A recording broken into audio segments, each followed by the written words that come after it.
साल 2019 में देश के प्रधानमंत्री नरेंद्र मोदी ने एक सपने की नींव रखी थी। समुद्र पर ऐसा ब्रिज बनाने का सपना जो न केवल इंजीनियरिंग का चमत्कार हो बल्कि भविष्य की ज़रूरतों के अनुकूल भी हो। और अब ठीक 6 साल बाद 2025 में उसी सपने को हकीकत में बदलते हुए प्रधानमंत्री मोदी आज रामनवमी के पावन अवसर पर नए पंबन रेल पुल का उद्घाटन करने जा रहे हैं। यह कोई आम पुल नहीं है, यह भारत का पहला वर्टिकल लिफ्ट सी ब्रिज है, यानी ऐसा रेलवे पुल जो ज़रूरत पड़ने पर ऊपर उठ जाएगा ताकि उसके नीचे से समुद्री जहाज़ों का आवागमन हो सके।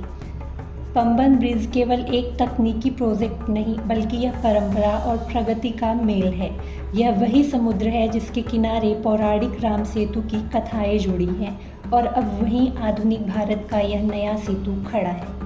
करीब 2 किलोमीटर लंबा यह ब्रिज कुल 99 स्पैन पर आधारित है और इसे समुद्र के ऊपर बनाने में इंजीनियरिंग की अत्याधुनिक तकनीक का इस्तेमाल हुआ है।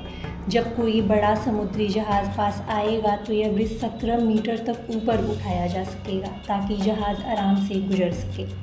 इस पुल की सबसे बड़ी खासियत यह है कि इस पुल से ट्रेनें 80 किलोमीटर प्रति घंटे की रफ्तार से दौड़ सकेंगी, यानी न सिर्फ यात्रा का समय घटेगा बल्कि यह पुल मंडपम और रामेश्वरम के बीच आवागमन का मुख्य और अत्यंत तेज जरिया बनेगा। रेल मंत्रालय के अनुसार यह पुल भारत की रेलवे इंजीनियरिंग की क्रांति का प्रतीक है। यह न सिर्फ एक संरचना है बल्कि यह विश्वास है उस भारत पर जो अपनी जड़ों से जुड़ा है पर नजरे भविष्य पर टिकी। रेलवे बोर्ड के कार्यकारी निदेशक दिलीप कुमार ने कहा कि आज चैत्र नवरात्रि का 9वां दिन और रामनवमी है।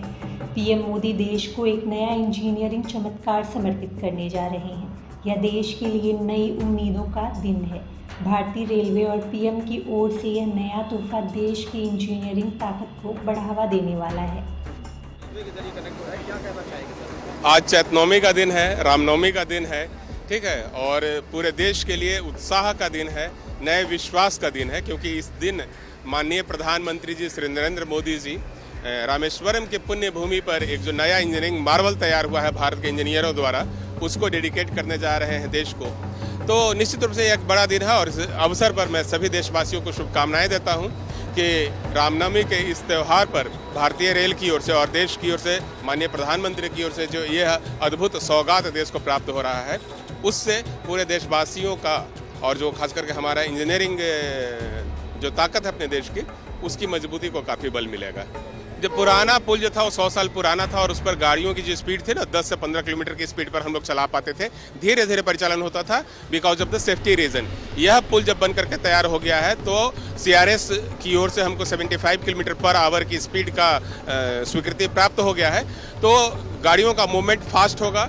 साथ ही साथ ये जो नया पुल है इसमें कई नए फीचर्स इंक्लूड किए गए हैं। इसमें 3 जगहों पर एनीमोमीटर लगाया गया है जिससे कि हवा की गति को हम लोग नापते रहेंगे और उसके हिसाब से सुरक्षित परिचालन को सुनिश्चित करेंगे।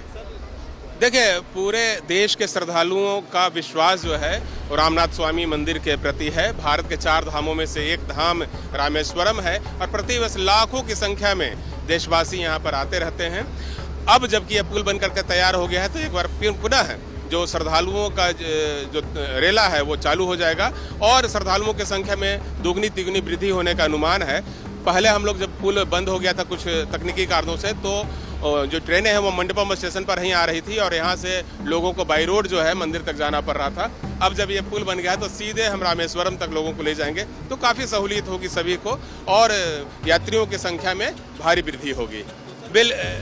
बिल्कुल रामेश्वरम स्टेशन को अमृत भारत स्टेशन योजना के तहत रीडेवलप किया जा रहा है। 100 करोड़ की लागत से यह काम चल रहा है और बहुत जल्दी ही वह काम भी पूरा हो जाएगा। आज इस रामनवमी के पावन अवसर पर माननीय प्रधानमंत्री जी एक नई ट्रेन की सौगात भी दे रहे हैं पंबन ब्रिज को डेडिकेट करने के अलावा। वह जो सौगात है, वह जो ट्रेन है, वह है अपना तांबरम चेन्नई एक्सप्रेस। तो यह सौगात भी आज प्राप्त हो रही है और जो बाकी गाड़ियां जो मंडपम पर ही टर्मिनेट कर दी जा रही थी पहले, अब भारतीय रेल द्वारा आज की शाम से बहुत सारी गाड़ियों को हम लोगों ने रामेश्वरम तक एक्सटेंड करने का फैसला लिया है।